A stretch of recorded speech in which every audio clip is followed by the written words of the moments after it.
Bonsoir et bienvenue, je suis ravi de vous retrouver pour ce nouveau numéro du Club de 28 minutes. Vous y serez en bonne compagnie, celle de nos clubistes, journalistes, essayistes, dessinatrices qui vont décrypter l'actualité de la semaine. Nos menus de ce soir, la mort à Lyon d'un jeune nationaliste roué de coups par des militants d'ultra-gauche qui se revendiquent de la lutte antifasciste. Un mot d'ordre repris par le fondateur des Insoumis, Jean-Luc Mélenchon. Je dis fasciste parce que c'est la fonction du fascisme d'interdire les réunions de gauche. Depuis toujours dans l'histoire, c'est leur activité essentielle, empêcher que se forme la force politique que nous incarnons. Mais y a-t-il vraiment une menace fasciste en France? La lutte antifasciste a-t-elle encore un sens? On en débattra. Puis nous accueillerons notre invité de la semaine, le formidable André Manoukian. On l'a découvert en juré de la Nouvelle Star, mais il est surtout auteur-compositeur et poursuit l'exploration de ses racines arméniennes dans son nouvel album. Et en fin d'émission, nous retrouverons le toujours jovial David Castello-Lopez. Salut David. Salut Renaud. Vous nous parlez de quoi ce soir? Quelque chose de très simple, le pain. À tout à l'heure David. Voilà donc le programme du Club de 28 minutes. C'est parti.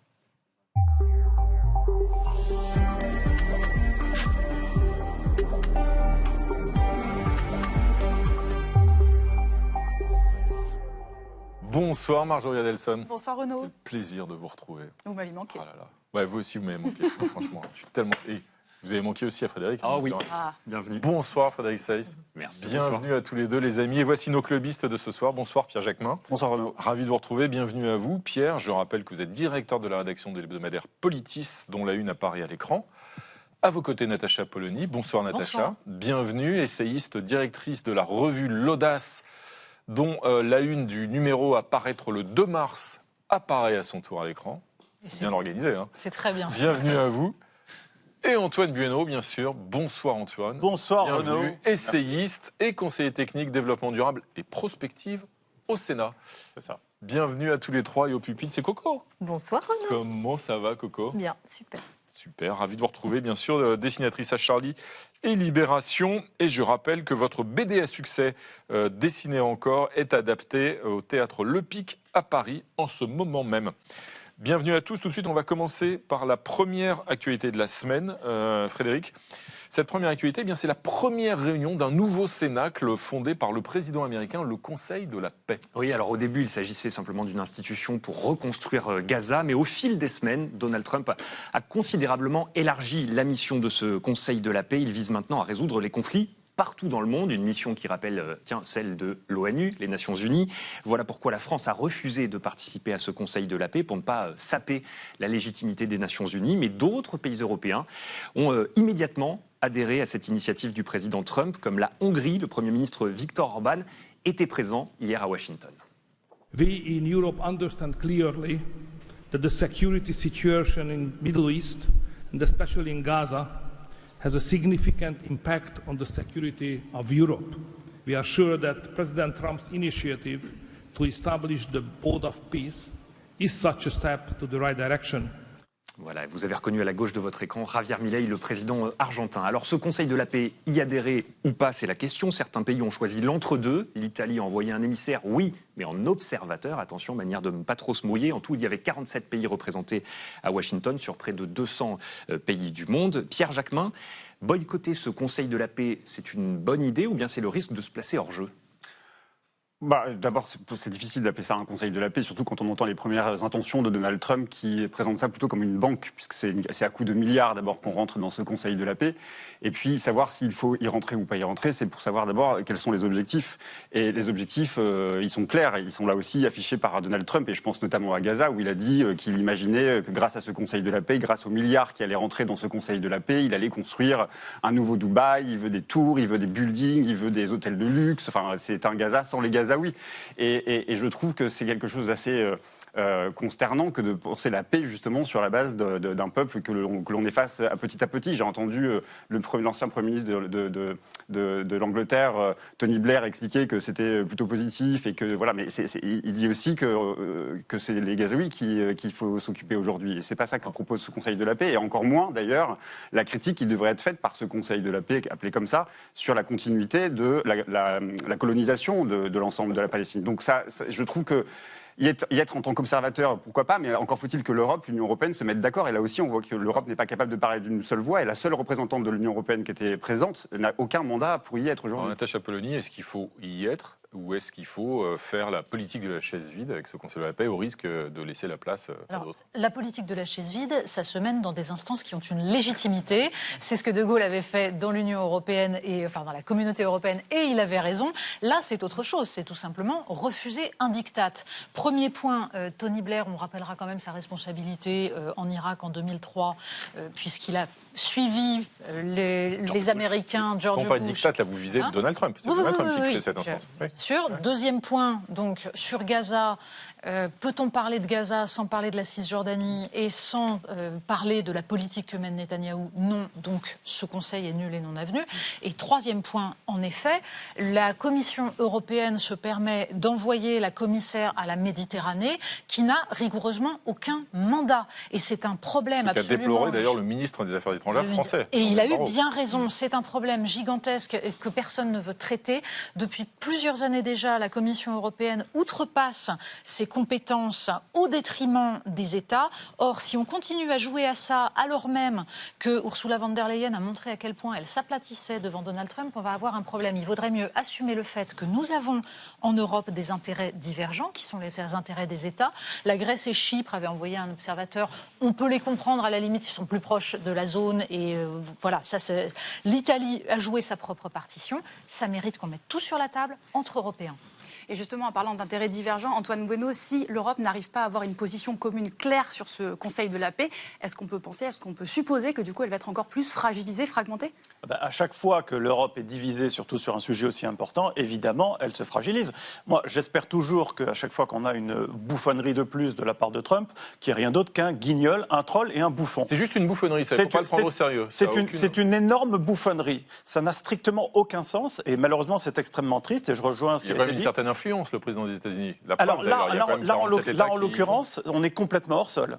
On peut citer le nombre de gags qui se sont accumulés là-dedans. Je rappelle que le projet de Riviera sur la Méditerranée pour transformer Gaza a été présenté dans le cadre de ce Conseil de la paix. Rien que ça devrait suffire. Dans les statuts du Conseil de la paix, le président Trump est président à vie, c'est-à-dire même quand il n'est plus président des États-Unis. Je ne sais pas ce que c'est d'un point de vue politique, ça. Et en plus, à vie, il dispose d'un droit de veto sur toutes les décisions majeures de ce Conseil de la paix. Il y a plus de 40 États qui y vont déjà. Oui, c'est un club de dictateurs. Il faut regarder la liste, c'est assez amusant.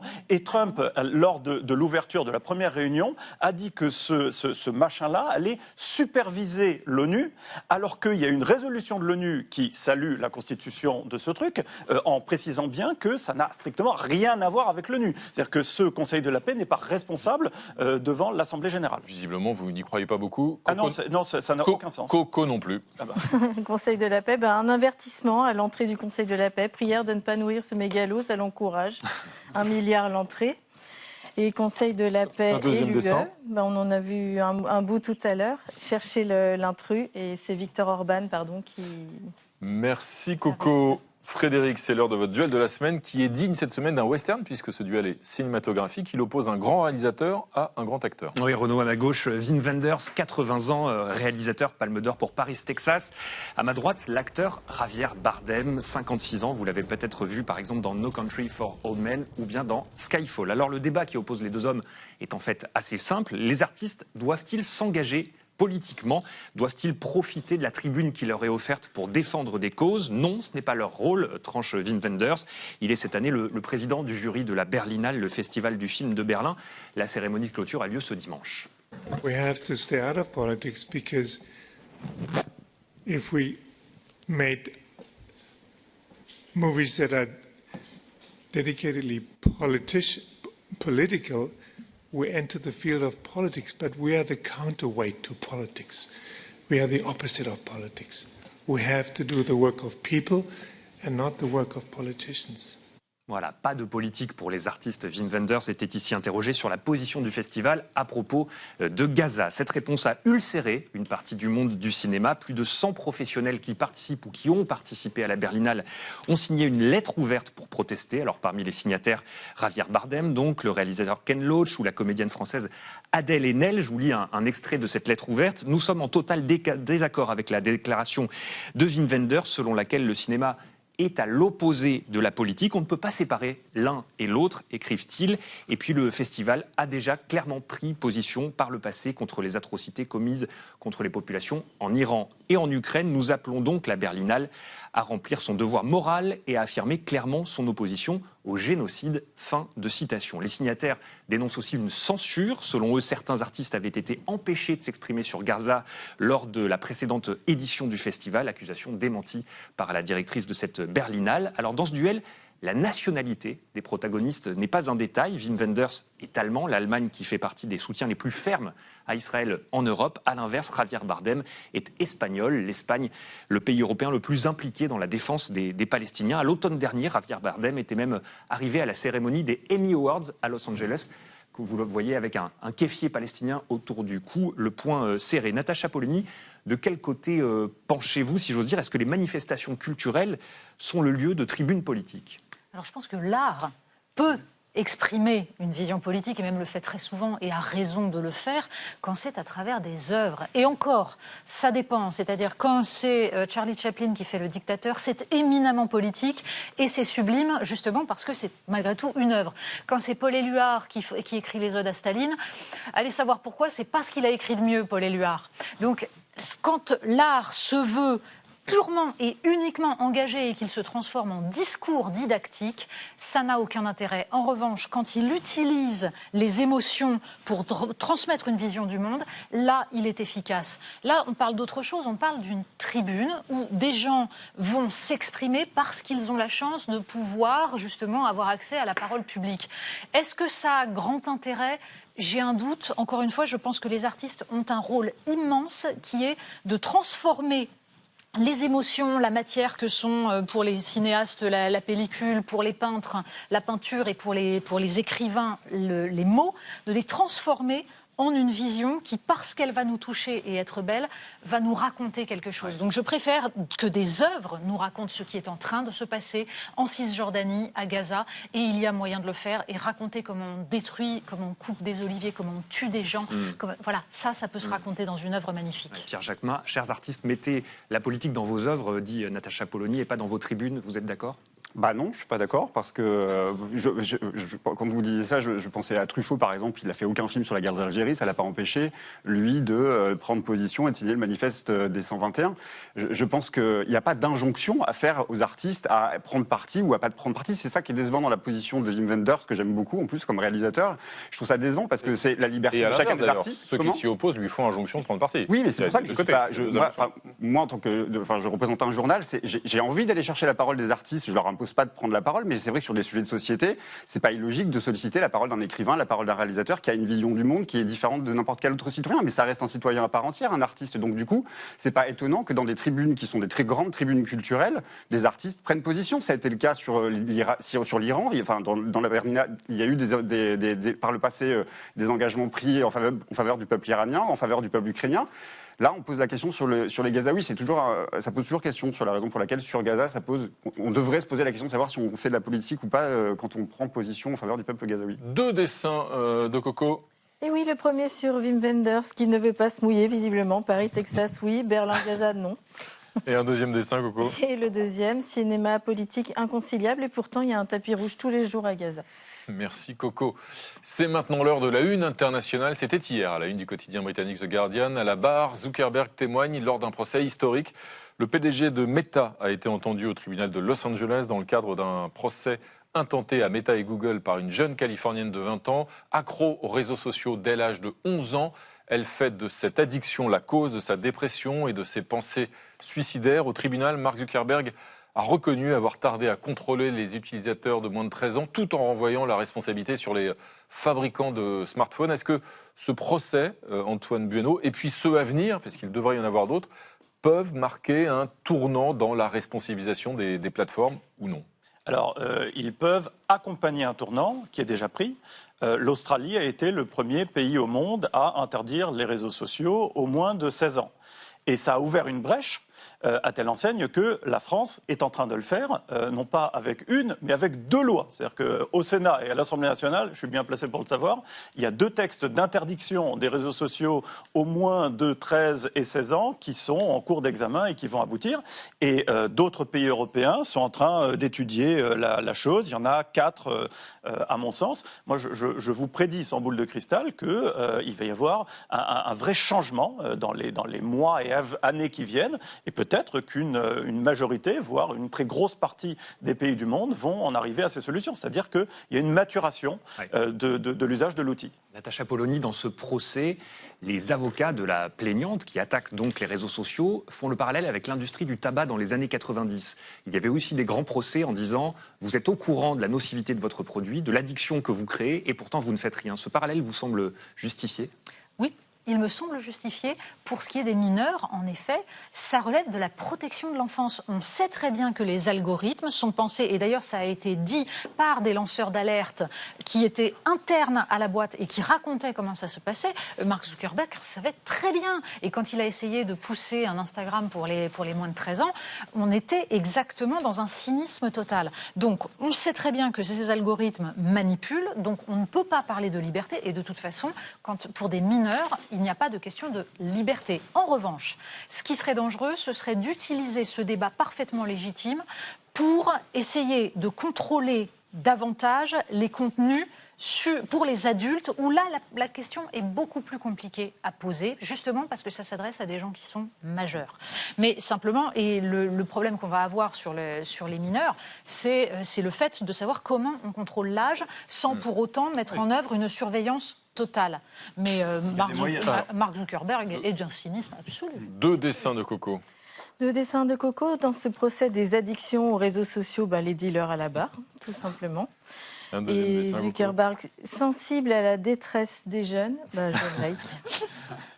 Merci Coco. Frédéric, on va passer à une autre actualité de la semaine. C'est la mort d'un jeune nationaliste, Quentin Derenque, qui a été roué de coups à Lyon par des militants d'ultra-gauche qui se réclament de la lutte antifasciste. Oui, et 7 personnes ont été mises en examen, dont 6 pour homicide volontaire. Parmi les suspects, plusieurs proches et collaborateurs de Raphaël Arnaud, ce député France Insoumise, fondateur de la Jeune Garde, ce groupement qui se réclame de l'antifascisme, créé à Lyon en 2018 et dissous par le gouvernement l'été dernier. Raphaël Arnaud doit démissionner de son poste de député, réclame de nombreux responsables politiques, mais la France Insoumise fait bloc derrière lui, précisément au nom de l'antifascisme. Vous ne devez jamais, camarades, laisser vos réunions être interrompues, la date changée ou supprimée parce que des fascistes ne veulent pas que vous vous réunissiez. Je dis fasciste parce que c'est la fonction du fascisme d'interdire les réunions de gauche. Depuis toujours dans l'histoire, c'est leur activité essentielle, empêcher que se forme la force politique que nous incarnons.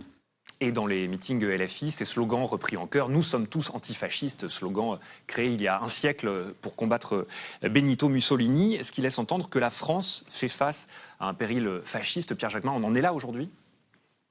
Il y a des signes qui sont quand même qui ne trompent pas, c'est-à-dire qu'il y a un certain nombre de décisions qui sont prises, y compris, ça vient d'être dit par Jean-Luc Mélenchon dans l'extrait que vous avez donné, c'est des manifestations qui sont empêchées, ce sont des décisions qui sont hâtives, prises sous le coup de l'émotion, comme on l'a vu là, suite à la mort de Quentin Derenque, la décision du ministre de l'Éducation nationale qui voulait interdire toute tribune politique dans les universités. En cas de danger. En cas de danger, on a vu quand même tout au long de la démobilisation en soutien au peuple palestinien, quasiment toutes les mobilisations étaient interdites, suspendues par des décisions qui semblaient injustes.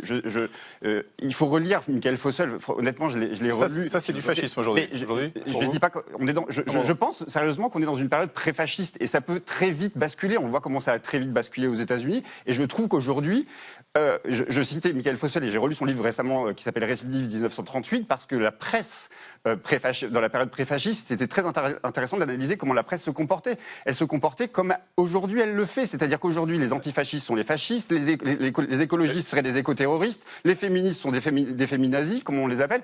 Il y a un renversement aujourd'hui de la morale du débat public qui est sidérante.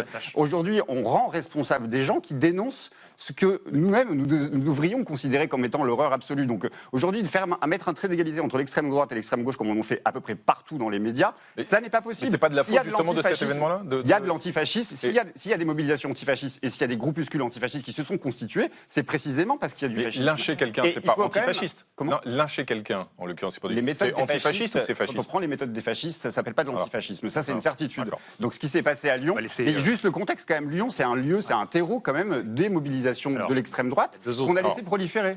Natacha Polony. Des manifestations, débats, etc., qui sont interdits par des opposants. Il y en a de tous les côtés dans les universités et c'est bien le problème, c'est-à-dire que la censure, elle vient de tous les côtés actuellement. La violence politique est en train de s'insinuer par différents biais, c'est-à-dire qu'il y a des groupuscules d'extrême gauche et des groupuscules d'extrême droite qui sont ultra-violents et cette radicalité est en train d'infiltrer le champ politique. La responsabilité de Jean-Luc Mélenchon, c'est de les avoir fait rentrer à l'Assemblée nationale sans aucun filtre. Ça, c'est une responsabilité spécifique. Mais en fait, quand on voit la violence, quand on fait l'historique sur les dernières années, on a vu apparaître les Black Blocs dans les mouvements contre la loi El Khomri, contre la loi Travail, et avec une façon de la part du pouvoir politique de les laisser prospérer pour décrédibiliser le mouvement social qui était très frappante. Il y a eu ensuite les Gilets jaunes, qui ont eu l'impression que c'est parce qu'ils cassaient qu'on leur répondait enfin alors qu'ils étaient avant totalement invisibles. Là aussi, extrêmement dangereux. Et qui en plus ont pris des LBD et donc une répression extrêmement dure. Donc en fait, cette impossibilité d'accepter le débat politique, la capacité d'expression des opposants, elle est de tous les camps parce que tous les camps ont acquis l'idée qu'ils sont minoritaires et qu'ils vont de cette façon décrédibiliser les adversaires pour être les seuls possibles. C'est très malsain. Antoine Bueno, ça veut dire que cette rhétorique qui est utilisée par LFI du « eux contre nous », aujourd'hui, elle est désuète, elle n'a pas de sens au final ? Je voudrais juste rappeler que effectivement, on est tous antifascistes. Moi, je ne connais pas grand monde. Les fascistes. Vous en connaissez des gens qui disent « je suis fasciste » ? Il y a quelques groupuscules qui peuvent... Tout existant, j'imagine que ça existe, mais bon, globalement, effectivement, on est tous antifascistes. Vous dire qu'il ne faut pas s'arroger le monopole, d'autres auraient dit du cœur, mais en tout cas de l'antifascisme. Mais évidemment, Renaud Dely est très antifasciste. Je m'avance, je parle pour lui, je suis très antifasciste. Voilà, fasciste aujourd'hui, avant c'était un mouvement. Aujourd'hui, c'est une insulte. En revanche, utiliser antifascisme comme une étiquette, un label, et tel que c'est, moi, ça me gêne beaucoup. Et je trouve ça dangereux.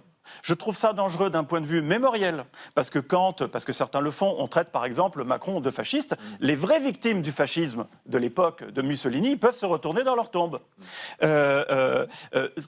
Où commence le fascisme ? Qu'est-ce que le fascisme ? C'est une nouvelle forme d'intolérance, c'est-à-dire que pour certains, le fascisme commence à Glucksmann, quoi. Vous voyez la une du journal Marianne, qui parle des antifascistes en barrant le mot anti avec, on voit ici Jean-Luc Mélenchon entouré de Raphaël Larnaut et de Rima Hassan. Je suis d'accord.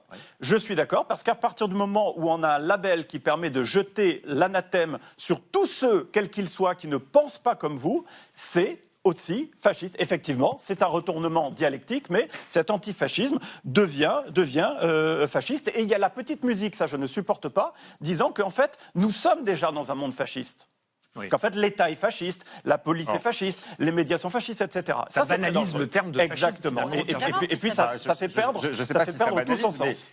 Quand je disais que la bascule peut s'opérer très vite, je ne dis pas qu'on est dans un système fasciste. La bascule s'opère très vite, mais les méthodes de la police et de l'immigration aux États-Unis, ce sont des méthodes fascistes. Non, mais là, on est en France. Non, je parle de la période pré-fasciste, c'est-à-dire qu'on n'a pas le sentiment, j'ai le sentiment qu'on ne prend pas la mesure de ce que l'on est en train de vivre, c'est-à-dire le renversement des valeurs, c'est-à-dire qu'aujourd'hui on fait rentrer l'extrême droite dans le champ républicain quand on a envie de faire sortir une partie de la gauche. Aujourd'hui, rien ne justifie le fait de dire il y a eu la mort du jeune d'extrême droite qui s'appelle Quentin de Ranc et aujourd'hui c'est la responsabilité de la France insoumise. À quel moment vous avez vu dans les médias Il n'y a aucune responsabilité, non pas d'un point de vue judiciaire, mais d'un point de vue politique ou moral, peut-être. Némésis n'est pas à l'Assemblée nationale, heureusement. Non, attendez. Est-ce qu'à un moment donné, on peut s'interroger sur le rôle de Némésis? Est-ce qu'à un moment donné, on peut s'interroger sur les raisons pour lesquelles les groupuscules d'extrême droite ont continué de proliférer et avoir voix au chapitre dans les rues de Lyon sans que les forces de l'ordre n'interviennent? La responsabilité, d'abord, c'est l'impuissance. C'est une partie du problème. En revanche, là, on a un assistant parlementaire qui est mis en examen. Que faisait-il dans une manifestation? Moi, j'ai besoin qu'on m'explique ça. Premier point. Non, on ne peut pas juste dire c'est la faute de la France insoumise. Il faut distinguer radicalité de violence. La France insoumise n'a jamais appelé à la violence. Je ne pense pas avoir dit que c'était uniquement de la responsabilité de la France insoumise. En revanche, venir nous expliquer qu'il y a du fascisme en France, et c'est absolument délirant, surtout de la part de la France insoumise, qui considère que la police tue, mais là, vient nous expliquer c'est de la faute de la police qui n'était pas là. Un dessin de Coco. Un antifa qui tue comme un facho, c'est fasciste. Et un deuxième dessin, Coco. Un deuxième dessin. Une marche en hommage à Quentin Durand que vous allez foutre en l'air notre dédiabolisation, transpire Bardella. Merci, Coco. Marjorie, c'est maintenant l'heure de votre point com de la semaine. Et ce soir, vous allez revenir sur ces inondations records en France, notamment dans le sud-ouest. D'ailleurs, comme disait déjà Mac Mahon, il y a 150 ans, en visitant Toulouse justement, inondée, que d'eau. Oui, à l'heure actuelle, 13 départements sont toujours en vigilance orange et 3 sont en alerte rouge. Il s'agit de la Charente-Maritime, du Maine-et-Loire et de la Loire-Atlantique. De nombreux foyers sont toujours privés d'électricité et d'eau courante. Alors, en attendant, l'aide s'organise et les dessinateurs s'en amusent. Vous avez besoin d'eau, demandent les secours sur ce dessin en proposant des bouteilles. Non, j'en ai assez, répond la dame dont la maison est, vous le voyez, entourée d'eau. Alors on le sait, de nombreux axes routiers ont été submergés, les rues inondées, mais qui a dit qu'on ne pouvait pour autant pas s'amuser? Certains jeunes ont fait des intempéries leur nouveau terrain de jeu, une occasion unique de pratiquer des activités inédites. Est-ce que vous connaissez, Renaud, le vélo d'eau ou encore le plongeon ou une sorte de surf? Le tout garanti. C'est chouette comme surf aussi. Ouais, c'est pas mal, C'est garanti 100% aux boueuses. Alors devant l'étendue des dégâts, des internautes ont préféré pousser la chansonnette comme ce monsieur qui se retrouve au milieu de son champ. Regardez. C'est quoi déjà la musique? Le vent t'emportera. Ouais, non. Le courant t'emportera. Oh, bordel. Voilà, on lui souhaite quand même bon courage pour arriver à destination. Alors avec la tempête, certains jeunes se sont quant à eux improvisés guides touristiques. Venez à Langon, nous disent ces jeunes filles, 100% terroir, 100% inondation, 100% Garonne. Alors est-ce que ça suffira à attirer les touristes? Eh bien oui, figurez-vous, plusieurs maires ont dénoncé justement le tourisme de crue et des TikTokers se sont amusés à filmer des curieux, notamment dans la ville d'Angers. Voilà, vous les voyez en train de prendre des photos. Alors la crue, ça peut être aussi l'occasion d'observer une faune inhabituelle, puisqu'il faut le dire, tout l'écosystème a été bouleversé. Suite aux inondations, d'étranges poissons auraient été aperçus. Alerte requin, nous dit ce TikToker à Angers. Alors rassurez-vous, c'est de l'IA. En revanche, un internaute s'est ému de la traversée d'une biche dans la Loire en pleine crue. Voilà, la pauvre, elle a l'air un petit peu perdue. Et là, par contre, c'est bien réel. Bref, beaucoup de tweetos, vous le voyez, ont préféré quand même en rire. Mais la situation n'en demeure pas moins grave. Le ministère de la Transition écologique prévient, l'épisode est loin d'être terminé. Des centaines de milliers de maisons et de champs aussi continuent d'être toujours inondés. On peut par exemple le voir sur ce post X. Antoine Bueno, les premiers à en faire les frais, ce sont les agriculteurs. Et le Salon de l'agriculture ouvre demain, dans un contexte, on le sait, qui est déjà compliqué. Est-ce que cette crue-là, c'est vraiment le coup de grâce pour eux ? Alors, le coup de grâce pour ceux dont les champs sont inondés, oui, il faut quand même le dire, parce qu'on l'a présenté sous une forme humoristique, mais c'est quand même pas drôle du tout. Pour les victimes, il y a même des vies qui sont pas loin d'être brisées. La météo n'est pas le climat, mais on sait qu'il y a un lien quand même avec le réchauffement climatique. Et avec cette question que vous me posez sur l'agriculture, on est dans le grand paradoxe. C'est que l'agriculture est en première ligne du réchauffement climatique, est une victime du réchauffement climatique, et elle est aussi un très gros poste d'émission émissions de carbone, cet épisode-là, il nous rappelle quelque chose de très très important, c'est que pour lutter contre nos émissions de gaz à effet de serre, on parle de l'atténuation, c'est-à-dire moins émettre. Mais il va falloir aussi penser à l'adaptation, parce que ces événements, quoi qu'on fasse, c'est acquis, il y aura un certain réchauffement, ils se démultiplieront et il faut adapter notre cadre de vie. À cause de la répétition justement de ces épisodes, mais rassurez-vous, Antoine, je ne sais pas si c'est une très bonne nouvelle, mais je crois que Coco a trouvé un outil pour nous secourir, n'est-ce pas? On a tous en nous une âme de secouriste. Renaud, je pense qu'il faut s'adapter. Si la scène débordait, on sait tous où on irait. Il y aura de la place pour tout le monde. Bienvenue Coco, bienvenue à vous et à tous. Merci Coco. On va enchaîner avec les photos de la semaine que vous avez chacun choisi pour illustrer un autre sujet d'actualité de la semaine. On va commencer avec votre photo, Pierre Jacquemin. Il s'agit donc de la visite du ministre de l'Intérieur, Laurent Nunez, en Algérie. Oui, enfin une bonne occasion de rompre avec la diplomatie franco-algérienne en la personne de M. Retailleau, qui avait quand même largement participé à, même s'il n'était pas le seul, parce que tout ça était parti quand même aussi des décisions d'Emmanuel Macron de reconnaître la marocanité du Sahara occidental. Mais voilà, enfin un début peut-être de réchauffement entre les deux pays, parce que je pense que la responsabilité de tout homme et toute femme politique, c'est de rappeler que nos deux pays ont une relation qui a vocation à continuer sur le plan culturel, sur le plan humain, sur le plan économique aussi, évidemment sur le plan sécuritaire avec le Sahel, on le sait, et sur la question terroriste. Donc enfin, peut-être un début de réchauffement, et c'est tant mieux. Merci Pierre. On va enchaîner avec votre photo, Antoine. Une autre visite, en l'occurrence celle du chef de l'État en personne, Emmanuel Macron, qui lui s'est rendu en Inde, et on le voit ici avec le Premier ministre indien, Modi. Oui, c'est absolument historique parce que cette visite, elle a lieu à l'occasion du premier sommet mondial relatif à l'impact de l'IA. Et là, je voudrais faire un parallèle entre IA et bombe atomique. Parce que depuis début février, nous n'avons plus de cadre international pour empêcher la prolifération atomique. Et nous n'avons pas non plus encore, j'espère que ça va aboutir, mais de cadre international de régulation de cette autre énorme puissance qui va changer radicalement le monde, qui est l'IA. Merci Antoine. Et on finit avec votre photo, Natacha Polony. Vous nous emmenez à Cuba, là, à Havane. Cuba, dont le régime est en train de souffrir encore plus depuis la perte du pétrole vénézuélien. Cuba, dont la population est en train de souffrir. Il n'y a plus de ramassage d'ordures, il n'y a plus de courant, c'est-à-dire que les gens n'ont plus d'électricité tout simplement pour vivre. Tout cela parce que les États-Unis ont décidé, en fait, de faire tomber ce régime. Après le Venezuela, il y a l'Iran en ce moment. En fait, les États-Unis sont en train d'attaquer petit à petit, on va dire, tous les régimes alliés de la Chine et de pousser dans ces retranchements leur grand challenger, leur grand compétiteur qu'est la Chine. Mais pardon, c'est qu'on pense ce qu'on veut de la population, je veux dire, du régime de Cuba, c'est une chose, mais quand on affame une population, quand on la prive d'électricité, quand on la prive des moyens de vivre, je pense que ça s'appelle un crime de guerre. En tout cas, ce n'est pas reconnu par le droit international. On ne peut pas tout faire. Merci Natacha. Un dessin de Coco qui se rapporte à la photo choisie par Pierre Jacquemin, la visite du ministre de l'Intérieur en Algérie. Ah oui, est-ce que Nunez est victime d'inondation? Mais non, il nettoie juste les conneries de Retailleau en Algérie. Merci Coco. C'est maintenant l'heure d'accueillir notre invité de la semaine, un artiste aux multiples talents, André Manoukian, ex-juré d'un télécrochet à succès, animateur radio et télé, mais surtout musicien, auteur, compositeur, fan de jazz, imprégné de ses racines arméniennes, qu'il explore de nouveau dans son dernier album, La Sultane, dont on entend un extrait à l'instant.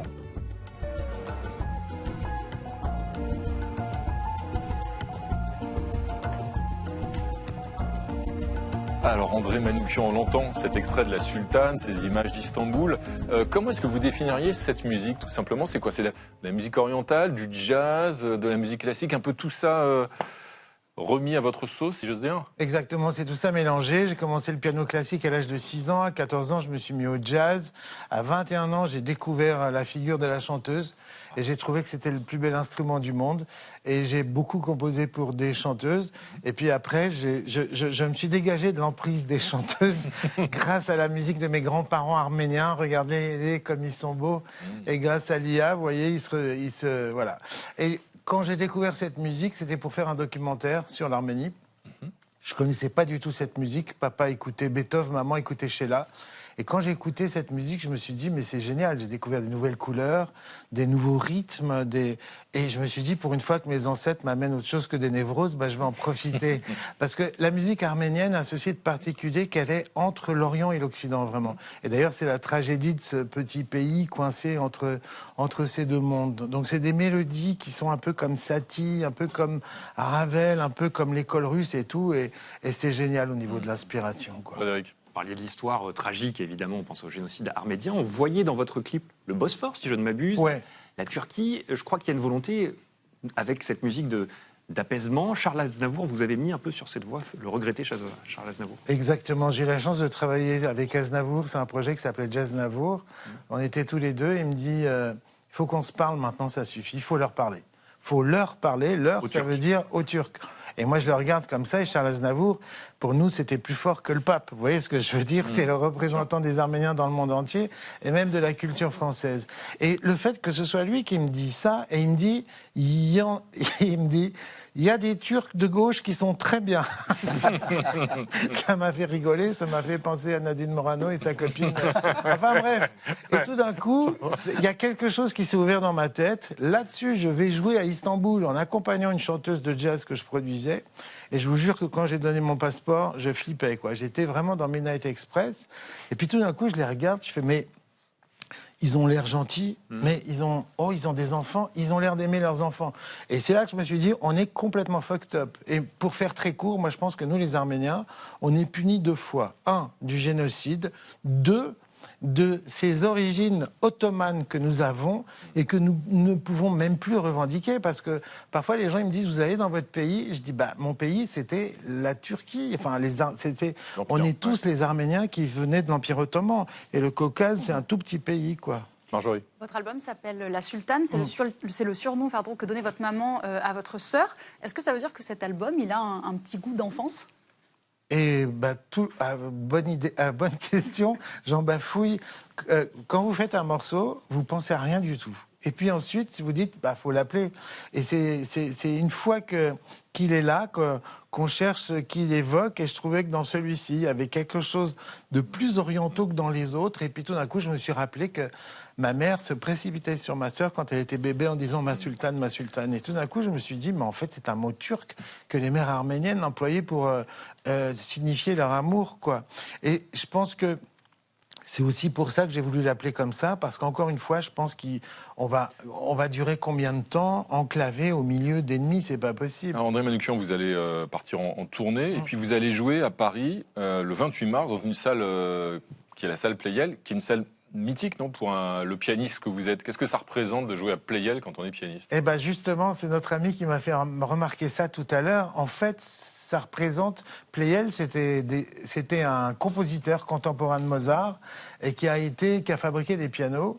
Et il y avait 3 facteurs de piano géniaux, Pleyel, Gaveau et Erard, qui étaient à peu près à la même époque. C'était l'époque où on ne faisait pas fabriquer nos pianos en Chine. Et donc, du coup, je dirais que ça représente quelque chose de...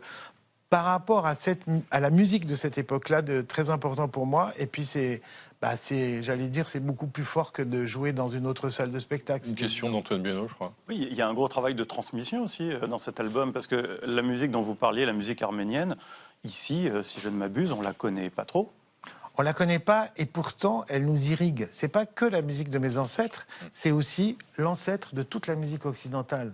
Quand on tire un petit peu ce fil que j'ai tiré moi pratiquement par hasard, je me suis aperçu, il y a pas plus tard qu'une semaine, j'ai un ami musicologue qui me fait écouter des chœurs. Il me dit écoute, et j'entends, et je lui dis ça c'est des chants arméniens. Il me dit non, ça c'est des chants grégoriens, mais chantés comme il l'était au IIe siècle après Jésus-Christ, c'est-à-dire avec tous les orientalismes et tous les mélismes. Et évidemment, ce monde de la musique, vous le connaissez parfaitement, André Manoukian, et vous avez écrit pour beaucoup de chanteuses, notamment, vous le racontiez. Sur Facebook, j'ai vu que vous vous présentez comme, je cite, un pianiste d'origine arméno-cosmique qui transpire de la moustache dès qu'une sirène chante.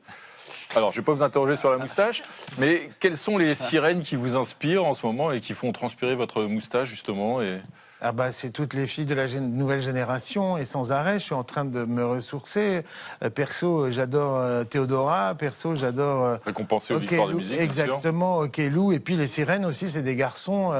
Il y a toute une... Aujourd'hui, il y a une pléthore de musiciens hyper talentueux qui sortent, ouais. Toute dernière question, vous avez lancé un appel sur votre compte Instagram, vous avez écrit à vos abonnés de prendre un extrait de votre album, qu'on vient d'écouter, dont on vient écouter un extrait, de créer quelque chose à partir de cet extrait, et il y aura ensuite une récompense. C'est quoi? La récompense, c'est que j'ai sélectionné une joueuse de Ngoni, une jeune chanteuse terrible qui s'appelle Talima, et puis une harpiste aussi, et puis elles vont monter sur scène à Playel avec moi. Formidable. Donc voilà, on va sur votre compte Instagram, on prend un morceau et... Exactement. Si ça vous dit... je vais tenter ma chance. Près voilà. du slam, du Sprechgesang comme Gainsbourg et tout. Je suis hyper fort. Je suis hyper fort là-dessus. Je m'entraîne tout le week-end. Merci André Manoukian. Un dessin de Coco. Chant de sultane qui fait transpirer de la moustache. C'est quand même autre chose que ces braillards de la Nouvelle Star. Et un deuxième dessin de Coco. Et un deuxième, un autre qui transpire de la moustache qui n'a pas été invité, Erdogan, en Turquie. Merci Coco. Voici maintenant le moment de retrouver notre ami David Castello-Lopez en vrai sur le plateau. Le voici, le voilà. Bienvenue David. Chaque semaine, vous nous parlez d'un sujet à propos duquel vous posez des questions que pas grand monde, à part vous, ne se pose, faut bien le dire. Et vous y répondez à votre façon, un tantinet absurde. Votre chronique s'appelle « Le monde des choses ». Le monde des choses, le monde des choses. Et ce soir, David, vous allez nous parler du pain. Oui, le pain, dans le monde occidental, c'est la nourriture originelle, le véhicule immémorial de nos calories et le synonyme de subsistance. Le pain, ça sent très fort la Bible. Et c'est normal, puisqu'il est mentionné 180 fois dedans. Et ce qui est formidable, c'est que contrairement à d'autres choses dont il est question dans la Bible, par exemple les buissons ardents ou la crucifixion, le pain, lui, existe toujours aujourd'hui dans une forme pratiquement inchangée. Donc quand vous mordez dans une miche, le lien avec le monde distant de l'Antiquité s'établit instantanément dans votre visage. Vous pouvez vous dire, ce que je ressens dans ma bouche, Jésus l'a ressenti aussi. C'est une communion laïque avec le passé. Mais, il faut le dire, le pain a aussi une actualité. Il est traversé, comme beaucoup de choses, par les courants de la modernité. Et le meilleur endroit en France pour sentir passer ces courants, c'est un salon parisien qui s'appelle Europain.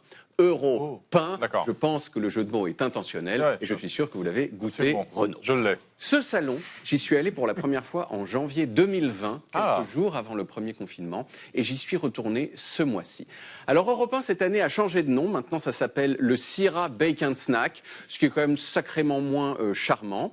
Mais à part ça, le salon n'a pas beaucoup changé et les innovations mises en avant se ressemblent un petit peu. Alors, qu'est-ce qu'on a pu apprendre au salon Europain ces dernières années ? Eh bien, par exemple, on a appris qu'aujourd'hui, contrairement à l'époque de Jésus, il existe des QR codes mangeables qu'on peut piquer sur les brioches. J'ai vérifié, il en est question 0 fois dans la Bible. De la même façon, aujourd'hui, cher Renaud, on peut imprimer Jean-Paul Belmondo sur du pain, encore une fois, impossible à l'époque de Jésus. Et surtout, il y a la douce industrie, l'industrie qui m'émerveille et qui ne m'émerveille jamais autant que lorsqu'elle est mise au service de la nourriture. Regardez-moi par exemple cette machine qui dépose délicatement des petites collines de pâtes sur un tapis roulant. Regardez celle-ci qui projette des baguettes à haute vitesse dans leur emballage, qui les étiquette et qui les stocke. Et puis, un salon professionnel ne serait pas un salon professionnel sans ses publications spécialisées. À l'image des nouvelles de la boulangerie-pâtisserie, qui, dans le numéro que vous voyez ici, présente une interview exclusive de Laurent Cabrol, ancien monsieur météo, qui se livre sur son rapport au pain. Depuis toujours, dit-il, le pain rythme ma vie. Chez Europe 1, il y a aussi des slogans qui font réfléchir, comme celui-ci, « Choisissez votre meunier pour ses convictions ». Et ça a été une révélation pour moi parce que toute ma vie, j'ai choisi mes meuniers avec des critères très discutables comme leur coupe de cheveux ou leur aptitude au combat rapproché. Or, effectivement, ça paraît beaucoup plus logique de les choisir pour leurs convictions. Enfin, Europe 1 ne serait pas Europe 1 sans l'événement phare de chaque édition, la Coupe du Monde de boulangerie. Des équipes de boulangers venus de plein de pays du monde s'affrontent dans une compétition sans merci.